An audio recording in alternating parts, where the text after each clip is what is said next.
மதிய நேர ஓய்வுக்கு பிறகு பசுக்கள் தண்ணி குடித்தோம். ஒவ்வொன்றாக வந்து தண்ணி குடிச்சிட்டு இனி அப்படியே மேய்வாங்க. டேய் ராதா ரமணா, கீழே இறங்கடா. கீழே இறங்கு, தண்ணியை குடி, அப்புறமேலாம்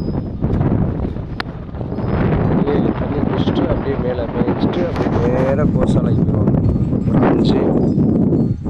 5:30 போல் கோசாலைக்கு போயிடுவாங்க. ஹரே கிருஷ்ணா ஹரே கிருஷ்ணா கிருஷ்ணா கிருஷ்ணா ஹரே ஹரே, ஹரே ராம் ஹரே ராம். சுரபி கிளம்பி இறங்காத்தா, தண்ணி குடி.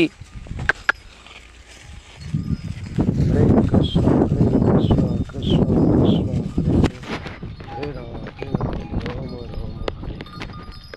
ஹரே கிருஷ்ணா கிருஷ்ணா கிருஷ்ணா ஹரே ஹரே, ஹரே ராம ராம ஹரே ஹரே.